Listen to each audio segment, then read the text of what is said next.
This week's episode of the Run, Eat, Drink podcast is brought to you by listeners like you. Head on over to patreon.com/Run, Eat, Drink podcast and subscribe today. Fans, founders, and insiders like you help us keep the Run, Eat, Drink podcast going. And we thank you for your support. This is Mepka Leslie, and you're watching the Run, Eat, Drink podcast. Welcome to the Run, Eat, Drink podcast. We feature destination races from across the country. And after the race, we take you on a tour of the best local food and beverage to celebrate. So whether you are an elite runner or a back of the packer like us, you'll know the best places to accomplish, explore, and indulge on your next runcation. Hey, welcome to episode 205 of the Run, Eat, Drink podcast. I'm your host, Amy. And I'm your co-host, Dana. Are you ready to talk about Gasparilla? I am indeed. I don't know why I had an accent, and it just is terrible. Anytime we start with accents, it just goes downhill. That's so wrong. I'm sorry. I should have just not done it at all. We're going to have to do a super cut of all of our attempts at accents over the years. It was terrible. I apologize to pirates everywhere. To everybody. I think we're safe. Okay.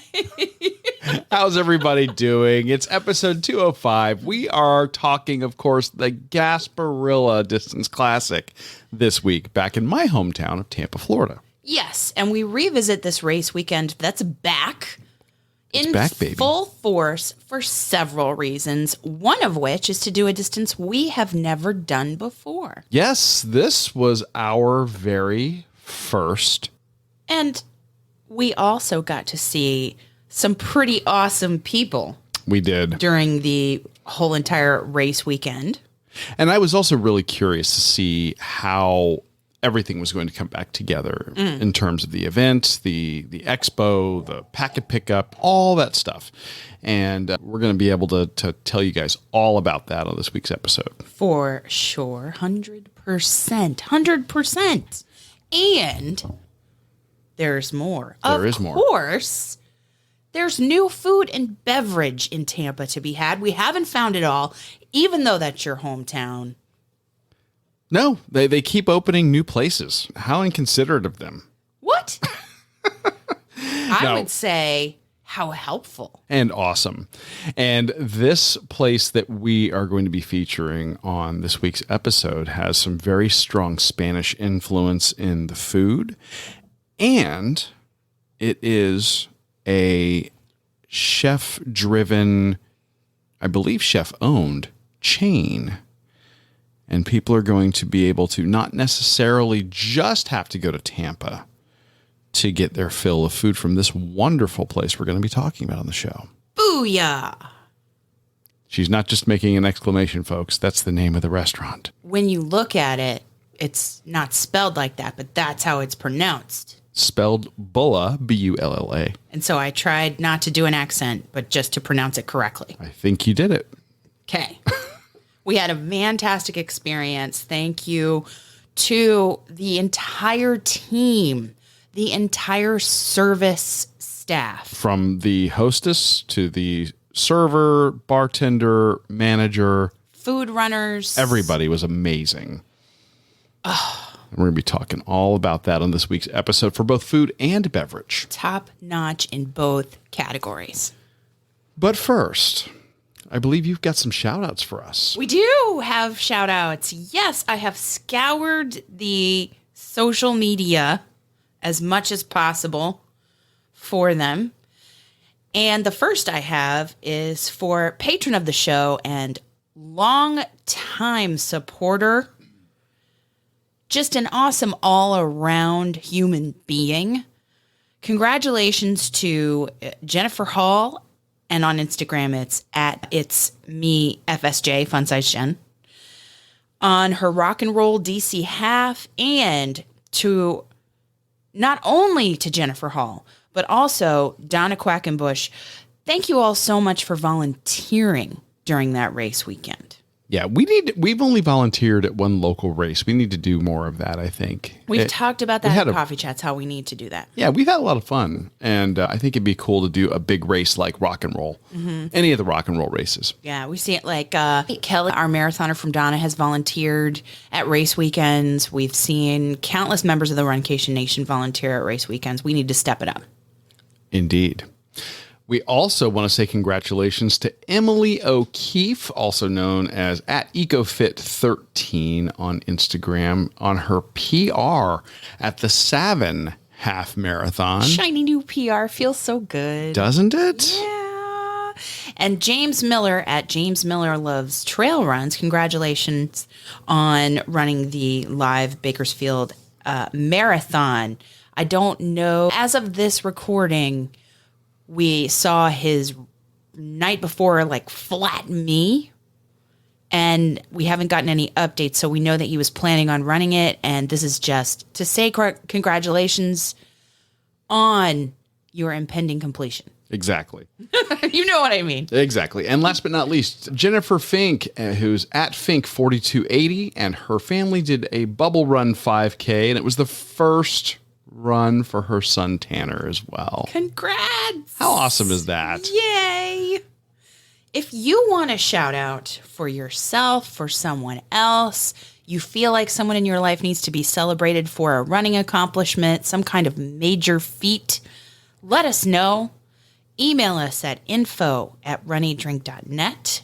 That's info@runeatdrink.net, or call us and leave a message at 941-677-2733. That's 941-677-2733. Let us make you Runcation Nation famous. Let's talk running. Let's. I am a huge fan of this race, and I have mixed feelings because it's always in conflict with the Disney Princess weekend. Which we've never done because we always opt for Gasparilla. It's true. But Gasparilla is a fantastic race event put on by Publix. Oh, yeah. And this is officially known as the Gasparilla Distance Classic. It consists of, let me make sure I got this right, an 8K, a half marathon, and a 5K. I'm going to the website to confirm. To the web. To the cloud. This race weekend. 15K, 5K, half marathon, 8K. And then there are challenge events that incorporate all of those. The Michelob Ultra Challenge, the Michelob Ultra Pure Gold Challenge, the Stella Solstice Challenge, the Bud Light Seltzer Challenge, the Berg to Beach to Bayshore Challenge. Wow. And that's the end of the list. That's a lot of challenges, though. Uh-huh. So that's combinations of those distances. Mm-hmm.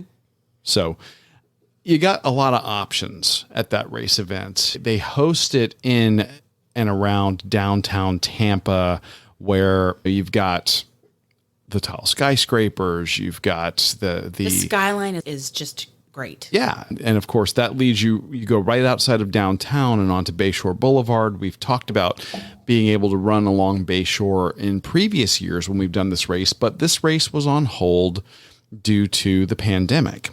And last year, the way that they did it was basically that instead of doing a managed race, they basically they shut the street down and they allowed people to run it on their own.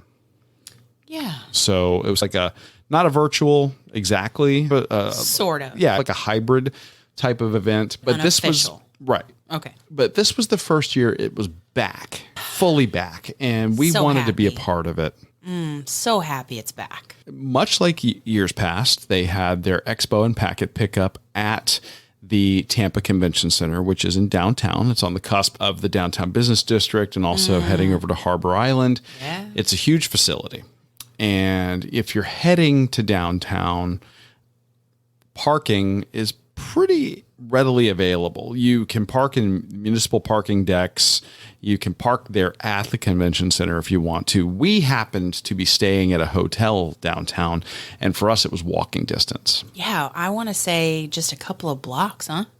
Really, Really? very close. Seemed very short. Yeah, we were staying at the Hilton in downtown Tampa. When you walk outside, you turn left, you look, and you can see the convention center a couple of blocks down. Perfect. And it didn't seem, I thought it was a very pleasant distance, not too much for us to walk and get there. Not at all. So there are some hotels in the area that will put you close to the convention center. Oh, yeah. And I would say that is a great thing. Yeah, there's just off the top of my head, I know that there's a Hampton Inn, a Home 2 Suites, the Hilton, and I believe a Sheraton right there probably within just a few blocks. Yeah. You also have some smaller privately owned hotels as well that are down there. And of course, ample hotels all throughout Tampa if you don't mind a little bit of a drive. And I imagine you have some Airbnb options to look into too. Absolutely. So it's a big city with lots of options to get you near to the expo and to the start line. But I would encourage people, if you're considering this race, try to get a hotel that's a little closer to downtown. It puts you in the heart of everything. Uber and Lyft service is prevalent all over the city and especially in the downtown area. It also puts you close to things like the Channel Side area for nighttime entertainment. It also puts you close to Ybor City for nighttime entertainment and dining. So if you're thinking about doing this race, that's a tip. Pro tip. So we walked over to do our packet pickup the day before. And they still had some rules in place. In order to go in for packet pickup, you had to show proof of vaccination or negative COVID test. Yes. And then they would give you, it's not a wristband like you see wristbands for, like those ones that snap on that are medical, like kind of paper, maybe plastic, that kind of situation. Not like that, like a ribbon. It was almost like a ribbon. Yes, it was cloth. And it had this one-way little plastic bead where the two ends fed through. Yeah. To tighten it, and you could only tighten it. You couldn't loosen it. Couldn't loosen it. So you had to be sure it was going to be comfortable because you had to wear it the entirety of the weekend. Right. For access to your start corral. It was not only access to the expo, it was also corral access. Yeah. So that's the very first thing we had to do in the expo area. But that took 2 minutes. They were super friendly. And it seemed like they had a lot of different stations set up. Yeah, they had at least 4 or 6 stations for So we didn't even have to wait in a line, actually. No, we didn't. Not at all. As I recall, it was just like walking up and ba-boom. Yeah. You go right in the front, do that. Then it was upstairs to the expo. And what'd you think of the expo? We've seen it more crowded. We have seen it with more vendors. Yes. But that said, it seemed like it was coming back Yes. to full glory, I'll say. That's a good way to put it. It was not as big as previous years. Right. They didn't have quite the pomp and circumstance or the big flashy booths. They've had flashier booths in the past. They had some cars on display that you were... They did have some very nice Jeeps on display. But I don't recall seeing the Tampa Bay Buccaneers there with the Buccaneers cheerleaders doing the throw a spiral and win a prize, that type of thing. They didn't have that. That said, they had plenty of vendors for race equipment, nutrition, shoes, whatever you might sunglasses. need. And you could even get photos with VIPs. You could. They had their mascot walking around. Oh, yeah. Their parrot mascot, which is adorable. Oh, so it was so cute. We got photos with the mascot. So cute. And the one thing I'm disappointed that we missed, we just couldn't get up to Tampa quickly enough to see Fitz Kohler give her book talk. I know. And that just ended up being, we couldn't get off work in time. Yeah, we just couldn't get up there physically in time to do it. She did it on Friday. And Fitz is part of the announcing team. You had Team Noisy there in full force. It was both Fitz and Rudy Novotny doing the race announcing both days. Fantastic. So we didn't get to see her book talk, unfortunately. But we got to be a part of the race weekend where they were announcing, and they did us. So we're just sad we missed her book talk. Indeed. But there was another VIP that you got to see as well. Yes. In the past, this race weekend is very near and dear to my heart because Howie Management has worked with me in the past twice, not once, but twice, to make time for Meb Keflezighi to talk with us on the Run, Eat, Drink podcast. He's kind of a big deal. Oh, silver medalist in the marathon distance in 2004 in Athens. Winner in 2009 of the New York City Marathon. And Boston winner in 2014, the year it came back after the tragic bombings. Yeah. He's a citizen of the world. He is an American hero and example in life, not just in running. And it's amazing to have him at this race weekend each year. I love that. And he had a booth. He did. He had a booth. He was signing books and bibs and hats and things and taking photographs with people. We're getting photographs. We may have gotten a photo. We did. We may have had him sign our race hat. It may now be permanently part of our set. And if you paid attention to our social media there at the end of February, then you know what happened. So follow us at Run, Eat, Drink Podcast on Instagram and Facebook, and Run, Eat, Drink Pod on Twitter. Absolutely. Run, Eat, Drink Podcast on TikTok. All the things so All that you can the see. socials. Yeah, so that you can see what's happening as the race weekend happens. Yeah. So I would say, even though it was a rebuilding year for the race post-pandemic, I think that the expo was very well done. The space is great. Honestly, I've always loved the Tampa Convention Center, going back to my days, our days in high school doing speech and debate and thespians. They used to hold events there. The space is fantastic. It's really big. Yeah. You have plenty of room. Nostalgic for us. It is. And I would expect it to not be quite as huge as it had been in previous years. And that's to be expected. But I think that next year it'll be back to normal. Completely back to normal. I hope so. I would be shocked if it's not. I really do hope so. Because it was pretty close even this time. Yeah. So that's the expo. Got done with that. Yeah. Bib pickup was really painless. They had the shirt pickup and the bib pickup all along the edges of the convention center as part of the expo. So it was very well executed. Yes. Yeah. 100%. So let's talk about race day, the actual event itself. So it's different for us, this 8K distance, which is just short of 5 miles, and a later start time for us. That was unusual. Yeah. And I'm of two minds about that. I like being able to sleep a little later. Sure. It's not a Disney wake up. However, that later start, even though this race took place in February, and February in Tampa is a flip of a coin when it comes to weather. Entirely true. It can be very warm or it can be rather chilly. It just depends. And we know from past experience, and I know from living there and being in that area all the time growing up, there's not really a lick of shade on race course. No, and the 8K is a shorter distance, so it wasn't going to go as early, and it wasn't going to go into the Davis Island area where we might have seen some shades through some local neighborhoods. Yeah. So what did you think about the late start? I think it has pros and cons, just like you. It was very warm.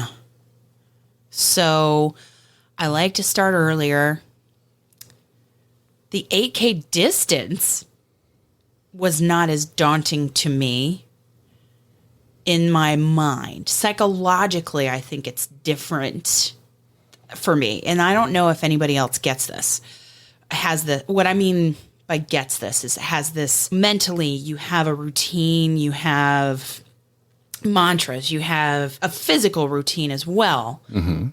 And it's pretty extensive for longer distances to make sure that you're ready. Hydration and stretching, or you have a routine. And mentally, you steel yourself for a longer distance. This felt a little bit less daunting to me as far as pre-race goes. Than a half marathon. Mm-hmm. Yeah. Yeah. I would agree. And I don't know if that's true for everybody, but it just felt like, yeah, I'm not as intimidated or concerned about the distance. We had just put in a half marathon at Donna earlier in the month, so I felt like our training was on track and wasn't really feeling any specific serious aches or pains. So those were my thoughts pre-race. The later time just super warm, so I think the tip is make sure that you hydrate even though it's a shorter distance. Yeah, good call. Now, the race itself starts, start line area, they tell you to be down near the intersection of Platt Street and Bayshore, which is right across from Tampa General Hospital. It's where the finish line it's where the finish line normally for the half, yep. Correct. And we were able to walk there from our hotel. Again, we had nice. a very short walk, probably 15 minutes total. Yeah, maybe if that. And we headed down and we ended up talking to some runners when we got there and just checking out the area. Like they have the post-race party area already set up. And by the time we were arriving, the half had already started. Yes. So that's tell people about that. Yeah, tell people a little bit about how they do this. They start in the dark and they start on a bridge. You probably know the name of the street where the bridge is, that more than I do. And it's like we've had it back in the day when we were a video podcast in this feed. You can still go back and you can see video of us starting on this bridge and taking off to Davis Island. Some of the neighborhood people come out a little bit. You get to see a beautiful sunrise and some ships. Coast Guard, I believe. It was out there the last time that we ran the half that we saw. I'm not sure. Probably. If I remember in the pictures. But, and there's some musical acts out there. It is maybe a good 4 miles on the course. I think so. And then you head back over that overpass into Bayshore to continue all along the flatness of Bayshore, make a turnaround. At Gandy. And then come to the finish of the half marathon. Which is where our start area was this time. Mm-hmm. So while we're out doing the 8K, or we're starting the 8K, half marathon participants are coming back. Way earlier than we arrived, Marco Cicchetto was there setting records. Yeah. Let's be real. Yeah. We didn't get a photo with him because he was just too fast. No, he was probably already on his way back to Orlando by the time we got down there to start. For sure. Super fast. Yeah. But we were able to get into that 8K start corral. It was right alongside of the finish for the half, so we could cheer some people on while we were waiting for our start, which was very nice. It was. I enjoyed that very much. They did have porta potties set up before the corral, which was good. And then we found one outside of the corral, like further down towards the actual start line, but I don't think it was really intended to be used before the race started, but we did anyway. So we hopped out and were able to do our last minute porta potty stop. It's good. For a bio break. And then while we were there hanging out, we got to hear Fitz Kohler and Rudy Novotny announcing.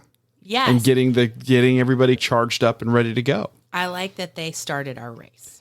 I like that they were in costume. Oh, yeah. They were ready.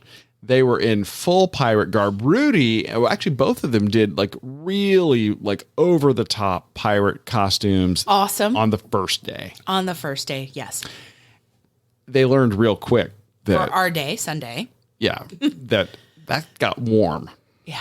So Rudy went with what he called Pirate the second day. Well, you can never tell. So I think that the ability to pare down to cool off in the warmer weather was very smart. Yes, especially if you're going to be out there for that length of time and you got to rely on your voice and keep your energy up. Yeah. But they were great. And as we're coming across the start line ourselves, we heard Fitz. yeah, they shouted us out. Yes, and it was fantastic. What a great feeling to start the race off right.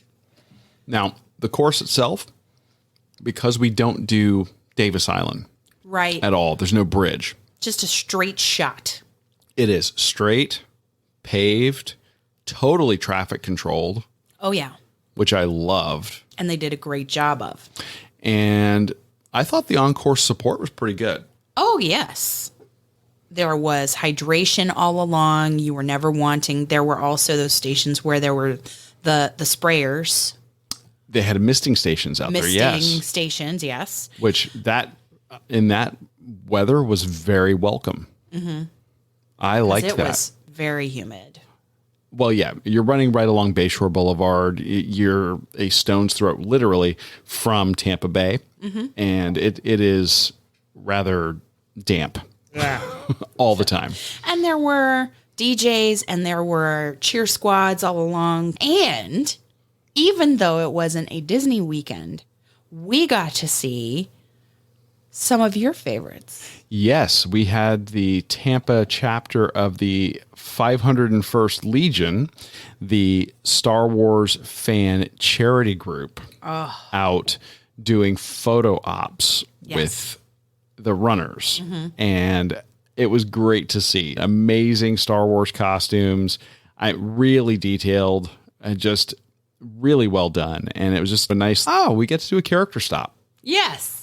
I wouldn't think, unless there were pirates or the parrots somewhere along the way, I wouldn't think that we would do a character stop. So it was very cool. Yeah, I thought so too.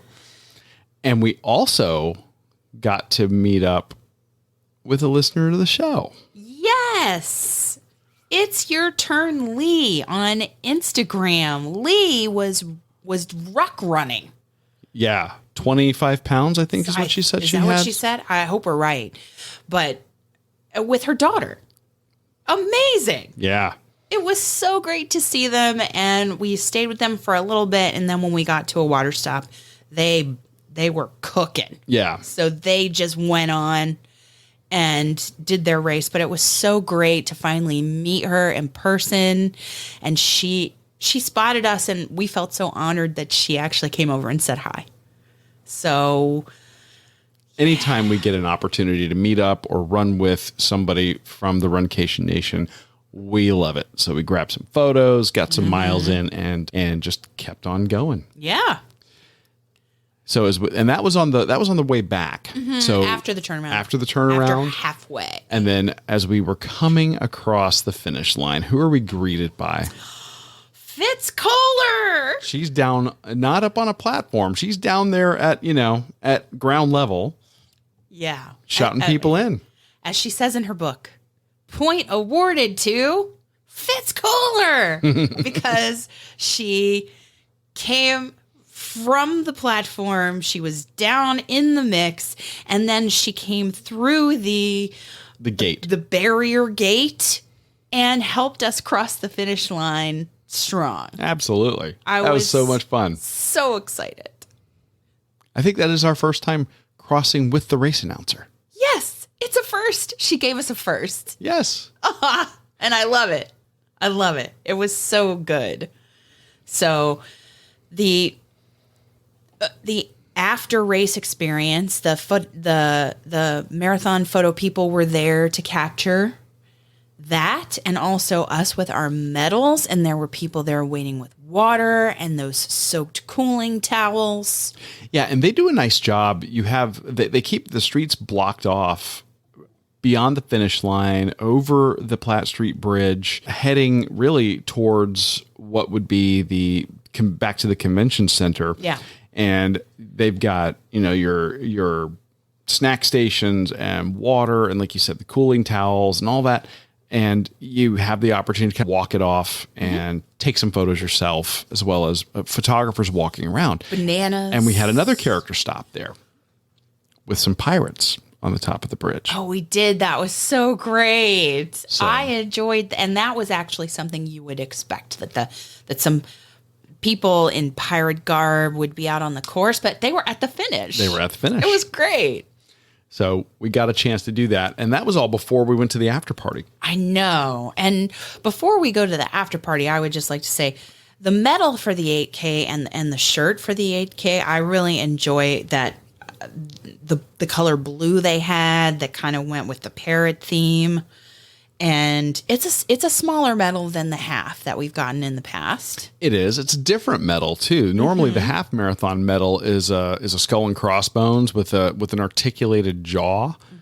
This one is different. This is a smaller, like you said, smaller, and it features the parrot. Yes, which I so enjoy. Or we keep saying parrot. It's probably more accurate to call it a blue and gold macaw. Only you. I know. Only you. I know. Big nerd. Anyway. But they did a great job. It's probably not only you. It's probably some of our listeners too. But they did a great job with this medal here. Even now. It is, completely engraved, and lots of color in the medal. It's got the downtown Tampa skyline. It's got the mascot. It's got the race distance and Publix Gasparilla, in a big banner. The back is also engraved. 8K finisher at Publix and the date and the location, Tampa, Florida. Color and the ribbon is color matched. Yeah, color matched to the ribbon, and that's a nice little medal. It's beautiful. And it's certainly not the smallest medal we've ever earned. I love it. I did have a little bit of FOMO for that. You too? For that half marathon. That half marathon. Medal. That half marathon medal is absolutely one of my favorites that we've ever earned. I feel like we should go back and get it next year. Oh, okay. I don't know. But just because I'm missing it. I know. Well, you know me, I'm bling driven. Well, yeah. That's exactly why I said I think So. we should go back and get it next year. And we want to go back next year when Rudy and Fitz are there announcing. Exactly. But we met up with her at the after party. We did. And I love the after party area. They set up a fenced off area in the grass over by the Tampa River Walk at the foot of the Platte Street Bridge. And they had a music stage set up, food trucks. They had tents for beer. Mm-hmm. And they had that water station? They had a dedicated, I've never seen this. It's like a food truck with an automated water dispensers built into the side, and you could hydrate all you want. Yeah. Which was wonderful. I love that they do that. And I don't remember if it was Crystal River water or Zephyr Hills. Zephyr Hills. It was really cool to see that. Yeah. But they also had, you had ample opportunities to get an adult beverage and some food while you were there. Mm-hmm. And while we were walking around, we ran into another friend of the show. Tim Shackton. He is from Eulalie. We've had him on the show. He is in charge of the amazing beer. He is the beer master. All that great beer that they brew. At Eulalie. He does it. Spring Brewery. Oh. And it was so great to see him. So great to get a photo with him and ask him what's going on at Eulalie. He's always so sweet to us and recognizes us and says, hey, when you're ready for it, give me a call. Tell me you're coming and we'll have beer together at Eulalie, which I love. He's Absolutely. So passionate about it. And if you are in the Tampa area, it is 100% a brewery and a restaurant that you should visit on the Riverwalk. Yeah, and if you're curious about it, check it out. We have a couple of previous episodes where we talk about it. And an interview with him. And an in-depth interview with him, and that one's a video interview. Video interview with samplings of their beer and the backstory, and it just, I love hearing his passion. Yeah, it comes through in the interview, and it comes through in the product. Mm-hmm. So wedding beer's our favorite.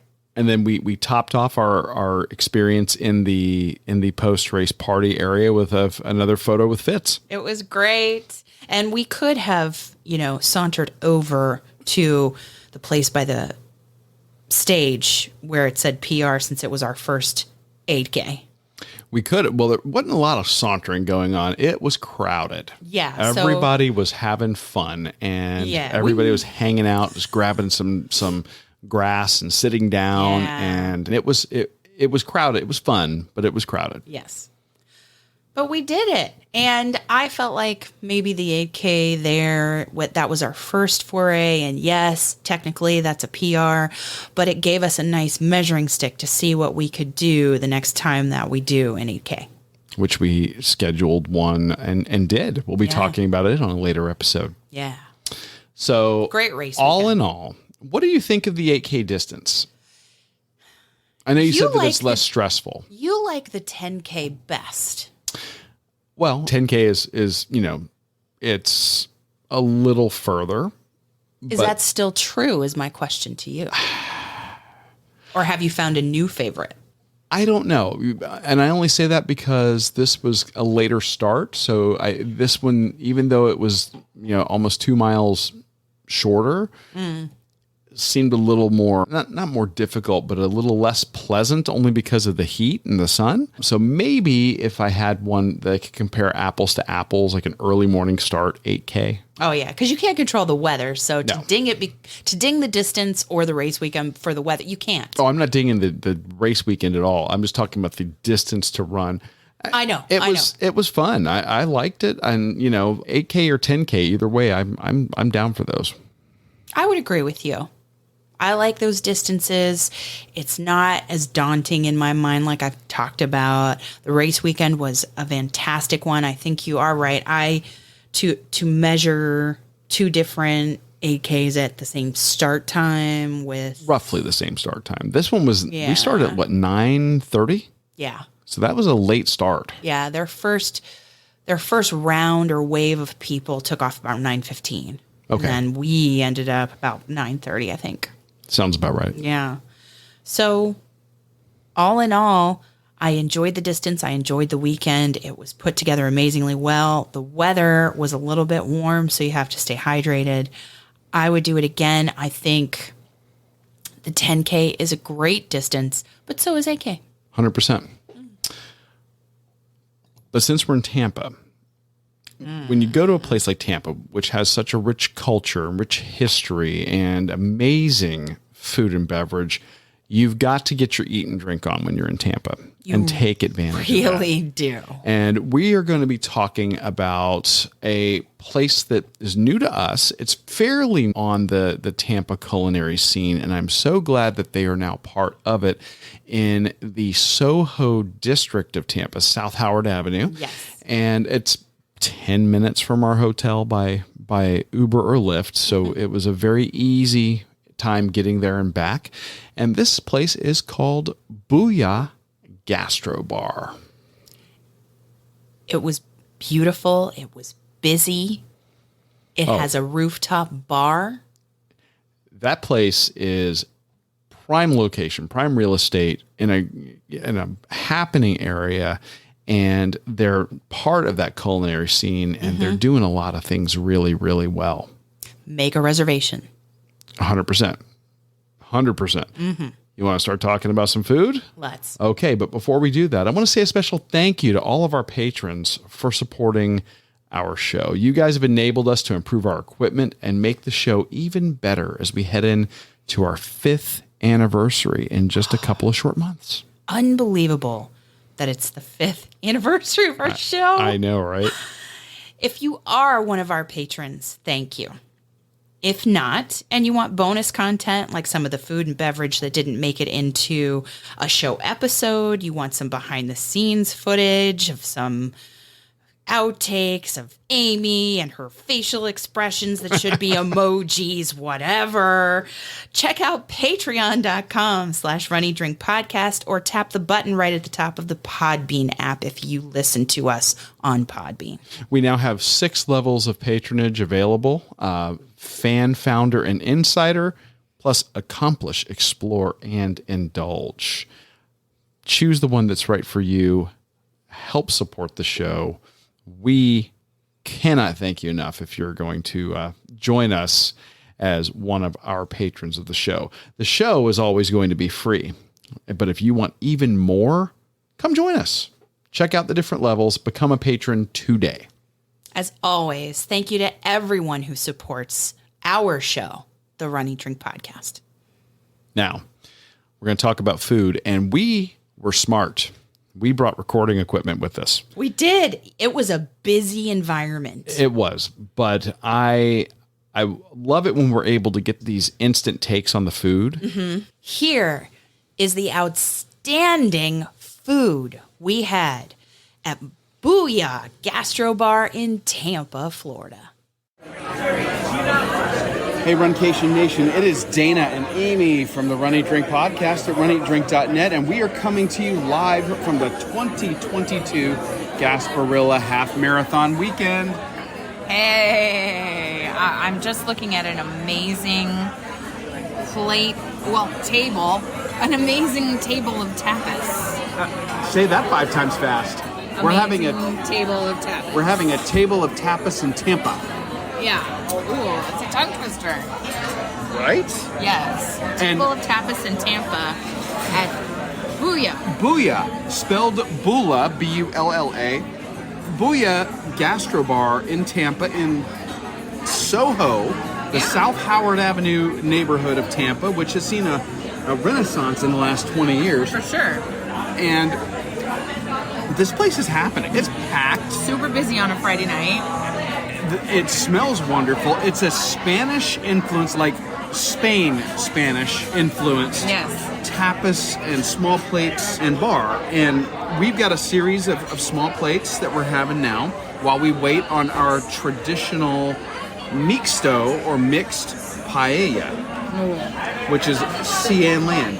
So what do we start with, Aim? What do we have here? We have a Caesar salad, but it's not just your ordinary Caesar salad.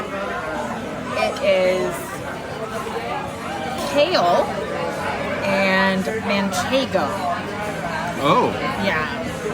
In addition to the cheese and the croutons, that is the Spanish influence. Very nice. I believe he also mentioned that in the dressing of this Caesar salad, they use Serrano ham as that savory umami component. I don't know if that's instead of or in addition to anchovies, but I'm super excited to find out. Serrano Caesar dressing, manchego, croutons. Okay, let's taste this. Okay. I like kale actually as a salad, as long as it's cut up nicely, and they did do a nice job here. It's a beautiful job. Oh my!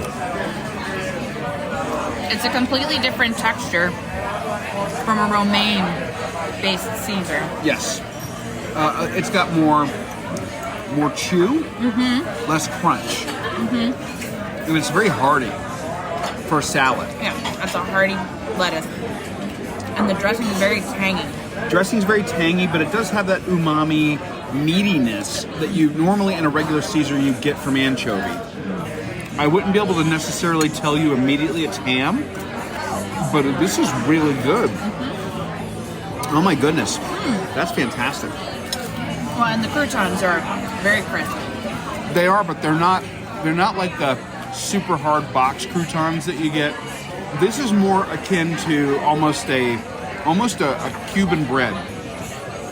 Yeah. In its consistency. It's a harder one. So that was our first dish. We got 2 more. Well, and we also have the chorizo stuffed date. Medjool dates, house-made chorizo, manchego, wrapped in bacon, and then arugula salad. A little arugula salad on the side. The dates look great. They're like a mustard sauce on the side. Okay. I don't know. These resemble like a little cocktail wiener almost in terms of their size and their appearance. True. They're nice and hefty when you pick them up. Wow. Super smoky from the bacon and chorizo. There's something so right about stuffed dates.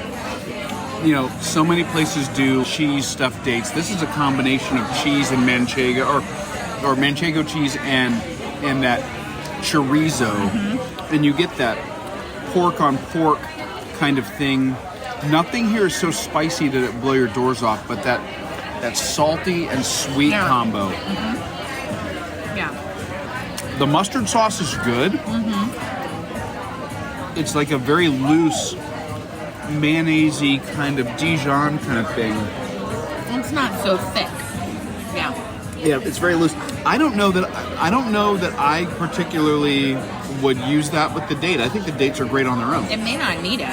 I don't but think it it does. offers kind of a sour component. like an acidic component to cut through if somebody is overwhelmed with smokiness and the fattiness of both the chorizo and the bacon. True. Yeah. Very true. And then the third we had This one, I think people are gonna flip out when they see this the picture. grilled octopus, corn puree, salsa criolla, and cracked pepper. I don't know. I may be butchering the name of it. Okay. Well, we got nice, beautiful tentacle. The salsa criolla is a green, very verdant, very fresh. This is Delicious. very like parsley and lime and onion. Taste that corn puree. Okay. The corn puree is it's creamier than grits. It's sweeter than grits. I expected it from the look of it to have the texture of grits, but it does not. But the corn flavor it's like buttery summer corn. Yes, that's a great way to describe it. And the tentacle this is beautiful. I have no idea. Yep, just slice it just like that. It's not like something you eat every day. Tell us, you got the first taste of it. I did. Okay, the char is immediately noticeable. You're gonna love it.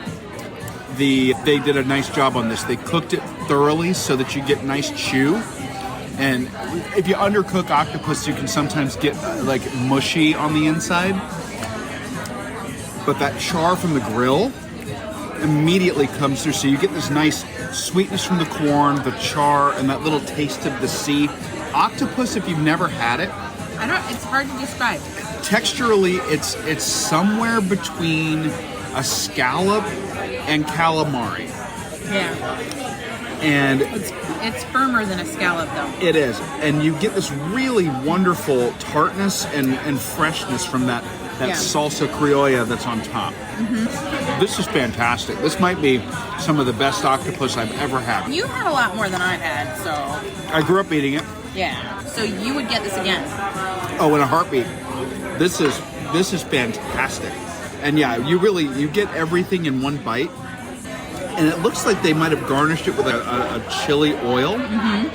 That I would almost expect this corn puree to be, or I expect this preparation maybe to be not grits, but polenta. Yeah. This is creamier than polenta. Okay, It's not a stone ground texture. no, not at all. So the two hot dishes came out in these earthenware like terracotta bowls with flat bottoms. Beautiful. Presentation's great. Their small plates game is absolutely off the charts here with the two that we've had, three that we've had so far. So far, so good. Yeah. We will report back when the paella arrives, guys. Yeah. Okay, Runcation Nation, we're back. Our main event has arrived at the table. I am so excited about this, I don't even know what to say. Amy, you want to read the description? The paella mixta, which is calamari, clams, shrimp, chicken, chorizo, sofrito, and saffron. This thing came out to the table. It's probably a 12-inch paella pan. No, 16-inch paella pan. This thing's enormous. I know for a fact we're going to have food to take home. You know for a fact, huh? This thing comes out. It is loaded with seafood. It has shrimp and little neck clams all over it. I can see the sliced calamari throughout it. And the most important thing is I can see the crispy edges of the paella. And that is a sign of a properly done paella, because you've got to have those crispy edges. You've got to have the a little bit of crunch throughout your dish. This is just beautiful the way that they've done it. I am super excited. This thing's screaming hot coming to the table, by the way. And yeah, nice small grain rice that they've used. You can smell the saffron. Get down in this. The saffron, the seafood. The seafood smell is very, but it's like the ocean. So this is another childhood favorite of mine. would your mom make this? No, we would get this when we would go out. And, you know, paella is just this wonderful, hearty, warming, comforting dish, you know, with rich rice, delicious proteins. It's garnished with fresh peas. You got peas just, you know, sprinkled on top for a little pop of freshness and sweetness. I'm going to get a shrimp here. I think the shrimp are spot on. Super fresh. The chicken is, I got chicken thigh, nice and tender. The little neck clams are adorable. They actually bring those, or put those in with us. What I love about a good paella is the shorter grain rice. And he even told us, Jorge told us, that they have their rice shipped here from Spain. Phenomenal. I'm sorry, I'm busy stuffing my face. The seafood, you know, having so much shellfish in here, you run the risk of having rubber bands that look like pieces of calamari and erasers for shrimp, but they cooked it just right, added it in just at the right time. It's all very tender, but texturally, you know you're having chicken. The calamari rings are super tender, and the shrimp are just a little bit firm, cooked so well. And the rice is creamy. This is a dish you can find at many restaurants in Tampa that has a Spanish influence. I believe we may have talked about a paella from Colombia on the show a while back. We might have. And this one is right up there with it. The chorizo. Oh, fantastic. Wonderful. Well, perfect. Thank you. Everything So going good. good so far? Oh yeah. Fantastic. Delicious. Fantastic. Thank you. Good? Yeah, Thank sounds you. good. Sounds good. Of course, guys, you're all good. Nice of Adam to pop by and visit. What I'm really liking about this is the richness of the rice. If you were just having the rice, you're getting those flavors of the chorizo, the seafood, the chicken. It's salty, smoky, umami. This is very much comfort food, Spanish comfort food. And it's just, the presentation is beautiful. I like you said, I love the green pop of the peas that it's topped with, and the creaminess that's in the rice from that broth. It's so good. It's just so good.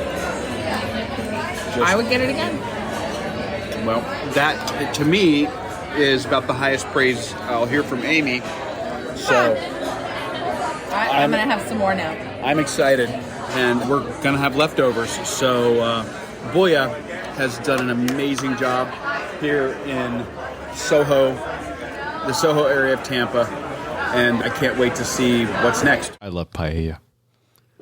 I love tapas. Oh yeah. Because you can sample so much more of the menu. I know. It's there is just nothing wrong with that meal. I cannot encourage you guys enough. And I said this, you know, that night, that paella holds its own with some of the best homemade that I've ever had and some of the best that I've had at other restaurant establishments in Tampa. Magical. So you've got to check that out. What an amazing meal, but there's more. Not only are their culinary chops just outstanding. Super strong. How many adjectives can I come up with to describe the the tasty tapas in Tampa, and the paella. Yes.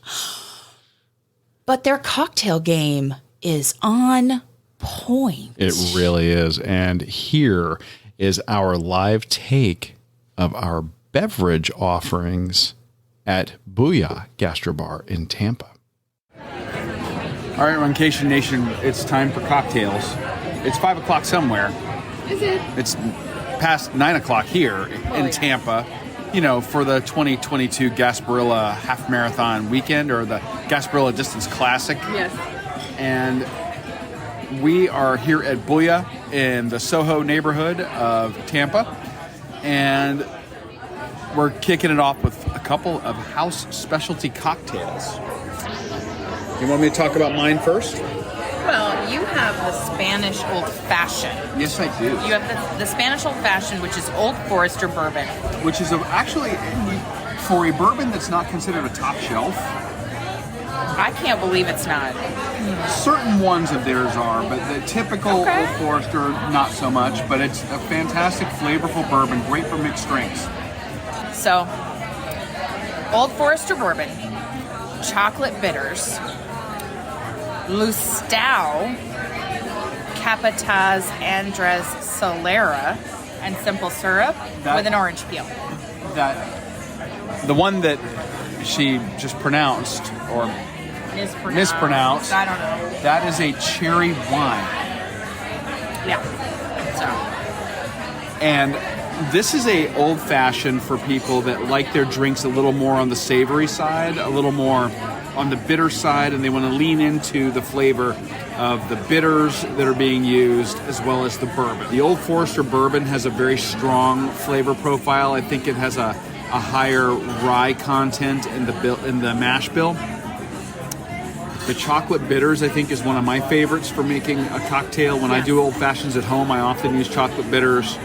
I like that bitter, bitter for bitters, duh. Oh, but it plays with the orange well. It does. That chocolate, dark chocolate flavor, which is something I love anyhow, paired with the orange is so perfect. And then you get just an amazing smokiness and vanilla note from the Old Forester. And that hint of cherry in this drink is more like an aroma of cherry. It's not muddled cherries at the bottom of the drink. Not at all. No. The only garnish to this is the orange peel. Right. This is an old fashioned for people who like the taste of their liquor. Yeah. And want the other elements to bring out that flavor Yes. and all its subtlety. I have a Lavender Margarita, which was recommended to us by our server. Luna Azul Blanco Tequila, lime juice, triple sec, and from what he said, a house-made lavender syrup. And it was garnished with a piece of dried lavender. Yes. Yeah. I don't know. I don't think you can. I can you smell it? Yeah. Oh, now I can. I had it too far away from my nose. But yeah, I like. It's like got the color of a lemonade. Yes, like a fresh lemonade, not one of those that has a bunch of yellow dye in it. No. And then this is just the citrus, the lime juice, and the triple sec. They come out to play. Like the lavender just punches up those flavors, and the tequila. It's not a boozy taste, so if you're looking to taste the tequila, it'll sneak up on you, I think. So The little sip you gave me, it was not a boozy flavor at all. It was basically a lavender lemonade. Yeah, it tastes very much like a grown-up lemonade. I really like it, and it's simple and well done ingredients that are just carefully put together. I am so happy that we took advantage of rideshare. Oh, 100%. You know, that's an area where you can grab a Uber, a Lyft, or a taxi, head down, and maybe start your evening somewhere else, work your way there, have an amazing meal, then retire upstairs Luna Lounge. to the Luna Lounge and see that beautiful view of the Tampa skyline, have a cocktail, hang out with a bunch of really cool people that are just, enjoying a night out. It was such a great vibe. Yeah. Really, really popular. Great vibe, though. I have nothing bad to say. I am thrilled that Bulla is now part of the Tampa culinary scene. And this is a chain. There are other opportunities to try out Bulla, maybe not necessarily in Tampa. Yes, around the country.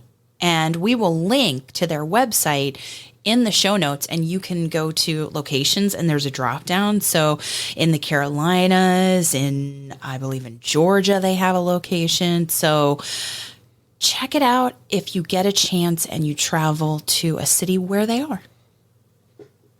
Next week, we were convinced Persuaded. by Babs, our friend who's part of the D squad at the Donna. Yes. To come back up to Jacksonville and do the Gate River Run 15K. Yeah. It was a last minute thing. Woohoo. We just did it and we day tripped. Basically, day tripped up, ran it the next day, came back home the following day. Woo. And we cannot wait to talk about it with you guys now that we've recovered, because You needed to give me a moment from that. I needed more than a moment, okay? To overcome, to get past, to recover from the green monster of a bridge. the emotional damage that bridge did to you. Wow. Rough. Rough. So we're going to be talking about that, as well as some amazing plant-based food and unique beverages to share with you that we found. Yes. It wasn't that. It wasn't that bad. We'll talk about it. We'll talk about it next It week. was that bad. Yeah, it wasn't. She said I'm going to have to get the bleeper out. Well, but the food and beverage, incredible. And I would do the race again. Wow. So stay tuned. There's a preview for next week's Stay episode, tuned everybody. for breakdown. Stay tuned for the breakdown. Guys, do us a favor. If you would, head over to iTunes and Apple Podcasts. Leave us a rating and a review. If you do that, it really helps us because their algorithm wants recent rating and reviews. We'd appreciate it if you would go over and do that. We want to grow the Runcation Nation, and that helps us get noticed when people are searching for podcasts about running, eating, and drinking. And you help improve our show. 100%. Thank you so much for listening on your long run, your commute to work, around the house, wherever you are.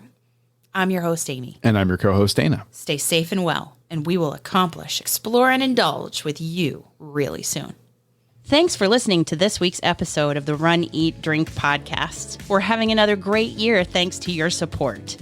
Don't forget to follow us on Facebook and Instagram. We're at Run, Eat, Drink Podcast. And on Twitter, we're Run, Eat, Drink Pod. You can also give us a call at 941-677-2733 or send us an email at info@runeatdrink.net. Visit our website at runeatdrink.net and click on the subscribe link so you don't miss a minute. Find out how you can support the show at patreon.com/runeatdrinkpodcast. Accomplish, explore, and indulge right along with us. We'll talk to you next time.